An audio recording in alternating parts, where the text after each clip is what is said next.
The little girl could not stop crying. Her small shoulders shook in front of the white headstone. She clutched a framed photo of a smiling couple to her chest. Tears rolled down her cheeks and fell on the fresh flowers at the grave. Across the cemetery, a lone biker watched. Cole, Grim Walker, had come to visit his daughter's grave. He came every year on the same day, wearing the same black vest. He never cried anymore. He just stood. He just stared. He just survived. Today was different. The child in the red dress looked about 7, bare feet on the grass, long dark hair tangled by the wind. Her sobs carried through the rows of stones and cut straight through his chest. Cole tried to ignore it. He told himself it was none of his business. He told himself he was only here for his daughter. But the girl's knees suddenly buckled. The frame slipped. She collapsed beside the stone, still hugging the photograph, a broken sound escaping her throat. Cole moved before he could think. He strode between the graves and knelt in front of her. His tattoos flexed as he rested one gloved hand on the grass. "Hey," he said softly. "Easy, kid. You're going to pass out." The girl flinched. She looked up at the huge man in leather and froze, eyes wide with fear. "Please don't take me," she whispered. "Please, I'll be good. I just wanted to see her." Cole frowned. "Take you where?" She pressed the frame tighter to her chest.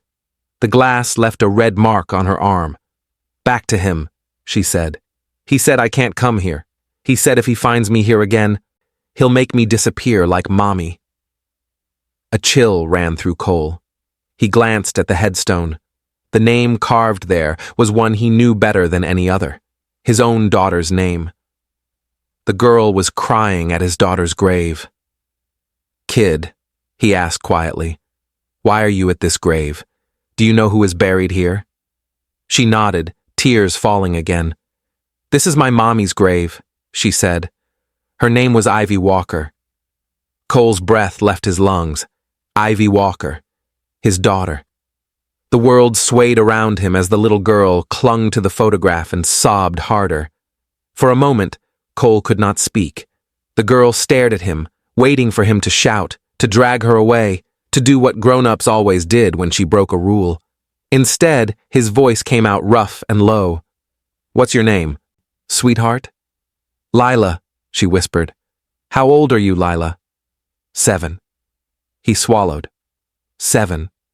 The same number of years since the night Ivy's name had been carved into stone. Cole pointed at the framed picture with a trembling finger. "Show me," he said. Lila hesitated, then slowly turned the frame so he could see. The glass reflected the pale sky. A young woman smiled back at him from the photograph. Dark hair, bright eyes. A face he had not seen since the day his daughter had run away from home. Beside her stood a man in a worn denim jacket. Between them, a tiny toddler with serious eyes. Lila. Cole's heart stopped. "Where did you get this?" he asked. "Mommy kept it by her bed," Lila said. "She said when she found my grandpa, she would show him this first. She said he was big and scary and kind, like a lion." Cole almost laughed. The sound died in his throat. "Where is your mom now, Lila?" The girl's fingers tightened around the frame. "Sleeping," she whispered. "She won't wake up." His chest constricted. "What happened?" "A man came to our apartment," Lila said. "His name is Ray. Mommy called him Uncle Ray, but she didn't smile when she said it. He yelled about money. They fought. Then we had to leave in a hurry." She wiped at her face with the back of her hand. "Mommy drove all night. She said she was taking me to find my grandpa. She kept holding her necklace and saying your name." "My name?" Cole asked. She nodded. "She said she was sorry, Dad, over and over. Then the truck hit us." Lila swallowed. "When I woke up, Mommy was gone. Ray was there. He said he was my guardian now. He put me in a house with bars on the windows. He takes my mom's money and he says I belong to him." Cole felt rage rise like fire inside him. "How did you get here today?" he asked. I ran, Lila said. I heard him on the phone. He said he was selling me to someone. He said there are people who pay a lot for girls with no one left. So I climbed out the bathroom window and I ran. She looked over his shoulder, eyes suddenly wild. He is coming, she whispered. He always finds me. Please, sir, please don't let him take me. Cole rose to his full height. His biker vest creaked. His shadow fell over the little girl and the grave of his daughter. He looked down the cemetery road. A black SUV had just pulled in. Gravel crunched under the SUV's tires as it rolled slowly toward them. Cole stepped in front of Lila, blocking her from view. His biker boots dug into the grass. Stay behind me, he said. She gripped the back of his vest like a lifeline. The SUV stopped. A man in sunglasses climbed out. Designer shirt, gold watch, smile like poison. Lila, he called. There you are. You worried me, kiddo. Cole walked toward him, every step deliberate. You Ray? He asked. The man tilted his head, sizing Cole up. Who's asking? The guy between you and the girl, Cole said. That enough information? Ray's smile faded for a second, then slid back into place. Buddy, she is my niece, he said. Her mother named me legal guardian before she passed. She has been through a lot. I'm just trying to keep her safe. Cole studied him. No grief in his eyes, no softness when he spoke about Ivy, just impatience and calculation. She ran barefoot across half the city to get to this grave, Cole said. She says you threatened to sell her. Ray laughed. Kids make up stories when they are upset. Cole's hands curled into fists. I knew her mother, he said. I know this grave, and I know when a man is lying. Ray's jaw flexed. I don't care who you think you are, he snapped. I have paperwork. I have rights. Move out of the way or I will call the police. Please do, Cole said. I would love to talk to them. The man hesitated. His eyes slid past Cole and landed on the girl clinging to the headstone. Lila, he called softly. Come here. Now. She shook her head, tears starting again. Stay with the biker, she whispered. Cole heard the words like a vow. He pulled his phone from his pocket and dialed a number he knew by heart. Raven, he said when the call connected. Bring the crew to Rosewood Cemetery now and call the cops. We have a situation with a child and a liar. On our way, a woman's voice answered. Ray took a step closer. You don't want trouble with me, old man, he said. You have no idea who you are messing with. Cole's eyes turned cold. You have no idea whose grave you are standing beside, he replied. In the distance, the roar of motorcycle engines began to rise. The sound grew louder, rolling over the cemetery like thunder. Ray stiffened. 4 motorcycles appeared at the entrance, engines growling, chrome flashing in the sunlight. They turned in perfect formation, weaving through the rows of stones. Raven led the pack, dark braid, sharp eyes behind mirrored glasses.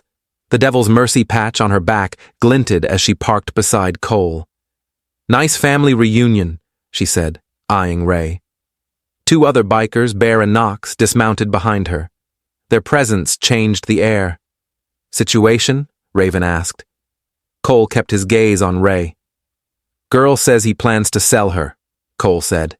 Says her mother died in a crash while looking for me. Mother's name was Ivy Walker. Raven's eyes widened for a split second. You're Ivy. Cole nodded once. Raven turned to Lila. Sweetheart, can I see your necklace? She asked.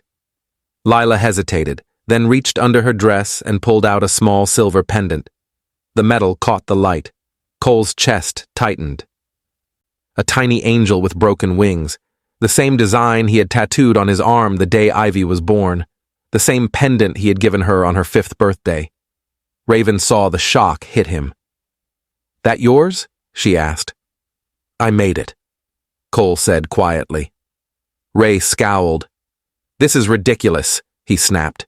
You people are criminals. That little trinket means nothing. Lila, get in the car, now. He lunged forward. Bear stepped between him and the girl, a wall of muscle. Back up, Bear said. Police sirens wailed faintly in the distance. Ray cursed under his breath. You think the cops will believe a biker gang over me? He said.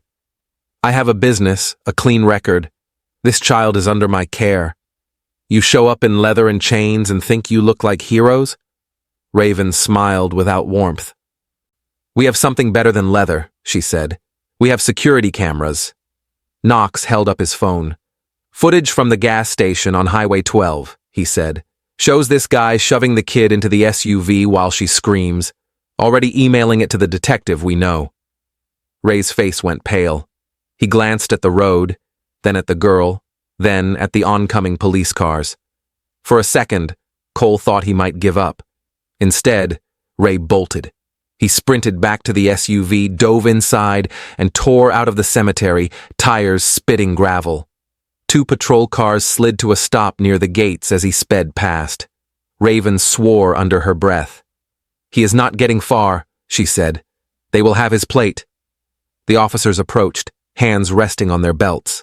Lila tensed. Cole knelt beside her again. It's all right, he said. You are safe. We are here. But as the police began to ask questions, one truth became painfully clear. They could protect Lila for the moment. They still knew nothing about what really happened to Ivy. Hours later, the clubhouse was quiet. Lila sat at a table with a mug of hot cocoa, wrapped in Raven's leather jacket. Her eyes were swollen from crying, but she watched everything with sharp, wary focus. The police had taken her statement. They had put out an alert for Ray. Social services had promised to review the case in the morning. That was not good enough for Cole. He stood in the back office, staring at a thin folder the detective had handed him. Inside were photos from the crash. The twisted car, the dark road, the sheet covering a still body. On the last page was a picture of the victim. Ivy, older. Lines of worry around her mouth, but definitely Ivy, his daughter, alive all these years, dead only 3 weeks ago. A letter lay beside the folder. The paper was wrinkled and stained with something that might have been rain or tears. To Dad, it began. Cole read the words again, each sentence a blade. She wrote about running away, about the fights, about the night he chose the club over her. She wrote about the lie her mother had told him, the lie that had carved Ivy's name on a headstone while she was still breathing. She told you I died in the fire, Ivy had written. She told me you never asked about me again. I believed her. For years I believed her. The next lines shook in his hands. But then I saw you on the news. A biker gang helping at a flood. The reporter said your name. I realized you had changed. I wanted to believe you might still care, so I started looking for you. Every lead brought me closer to the old cemetery. I told Lila about you. I told her you were big and scary and kind, like a lion. Tears blurred the words. I am sorry it took me so long, the letter ended. If anything happens to me, please find Lila. Do not let Ray near her. He pretends to help, but he only loves money. If you are reading this, it means I did not make it. Please be the father to her that I wished you had been to me. Cole sank into the chair. His world collapsed. All the years he had spent talking to a stone. All the years he thought his daughter was beneath that patch of ground. All the years Ivy had been alive, searching for him, while he drowned in regret. Raven appeared in the doorway. Cole, she said softly, you need to see this. He wiped his eyes and followed her to the common room. Lila stood in the middle of the floor, holding the framed photograph. In the picture, Ivy's shirt sleeve had slipped just enough to reveal the edge of a tattoo, an angel with broken wings. Lila pointed at it. Mommy said her tattoo matched her daddy's, she said. She said if I ever got lost, I should find the man with the same angel. She said he is my grandpa. She looked up at Cole. I found you, she whispered. The room spun. Cole slowly rolled up his sleeve. The same angel stared back at them from his skin. For a long moment, no one spoke. The clubhouse was filled with the low hum of the refrigerator, the ticking of the old wall clock, and the fragile sound of Lila's breathing. Cole dropped to one knee in front of her. "I should have found you sooner," he said. "I should have been there for your mom. I made mistakes that cannot be undone." Lila's eyes shone. "Mommy said people can change," she answered. "She said that is why we were looking for you." He swallowed. "Lila," he said, "I am your grandfather. If you want me, I will protect you. I will keep you safe. You will never be sold. You will never be alone again. That is a promise." She studied his face, the scars, the tired eyes, the angel on his arm. Then she stepped forward and wrapped her arms around his neck. "I want to stay," she whispered. "Please don't let them take me away." He held her as gently as he could. Outside, the rumble of motorcycles faded into the night as Bear and Knox returned from their search. They had news. Police had found the SUV abandoned near the interstate. Ray had tried to cross the state line. Now he was in handcuffs, facing charges that would keep him away from Lila for a very long time. Days turned into weeks. There were meetings with social workers, court hearings, background checks. Through it all, Lila sat beside Cole, her small hand wrapped around his calloused fingers. The judge looked down at them over his glasses. "According to the investigation," he said, "you are the biological grandfather of this child. You have a stable residence and a community that supports you. Your club has no open criminal cases and a surprising record of charity work." Raven smirked in the back row. "The court grants you temporary guardianship of Lila Walker," the judge concluded, "with recommendation for full adoption pending review." Lila squeezed Cole's hand so hard it almost hurt. On the ride home, she pressed her face against his back, laughing into the leather of his vest for the first time. They stopped at the cemetery. The sun was setting, painting the sky in orange and gold. Cole and Lila stood together at Ivy's grave. He placed the old pendant on the headstone. Lila laid the framed photo beside it. "Hi, Mom," she said softly. "I found him." Cole cleared his throat.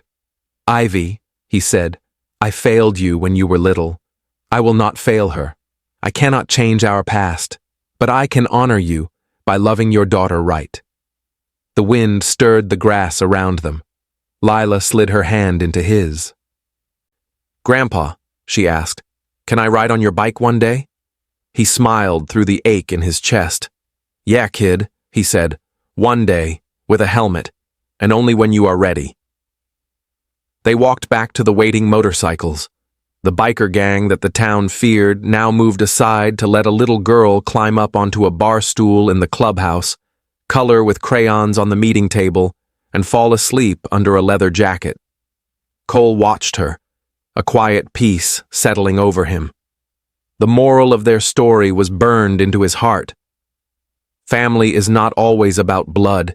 It is about who shows up when the grave is still fresh and the tears will not stop. It is about choosing to protect the smallest, even when your own heart is broken. And sometimes, the scariest biker in town becomes the safest place in the world for a child who has lost everything.